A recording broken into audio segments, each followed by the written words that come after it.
For Bill and then for the panel in general, just with your literature search, was there any studies in relation to silver in comparison to Sorbact? Yep. Yeah, there were a couple of... Yep, it's on. It's on. Okay, good. There were a couple I presented in the actual presentation that were actually comparing silver to Sorbact, and it was superior.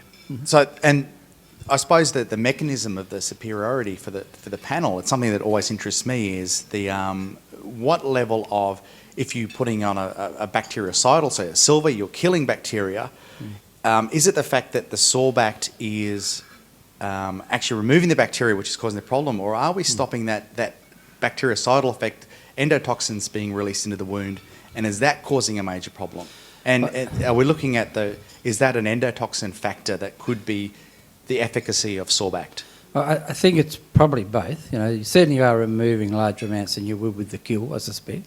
The other thing too, with some of the kill research I've looked at, it seems like when you destroy the wall of bacteria, you end up with bacteriospheres, which still can be quite active in the wound. So it might be that the destruction of the bacteria is still leaving you some remnants that are still creating problems, where the physical removal is actually probably, you know, reducing your bacterial count, I suspect. But yeah, so I think it's what's going on. Yeah. Thanks, Bill. Jeff, part of the problem with your bactericidal products is that many of them are cytotoxic.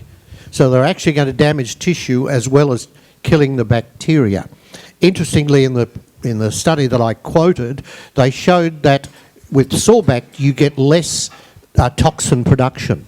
So it seems to have an effect on the toxin as well. So I think that's probably part of the thing, because many of these bacteria, even though you've killed the bacteria, the toxin is still present, and the toxin is what's doing the damage as much as anything. And the silver or the iodine and others are not going to have any effect on the toxin at all. A much larger study you can see by Mosti, okay, where you can see it listed there in the Journal of Wound Care back in 2015. And what they did was to actually undertake a pilot RCT with 40 participants.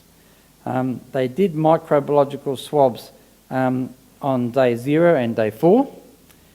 And on day 4 there was an average bacterial load reduction of about 73% with the Sorbact product as compared to 41.6% with product with the normal silver dressing product. So both have reduced bacteria, but the amount of bacterial reduction you can see is much more significant, down to 0.001 for the group that had the DACC dressing.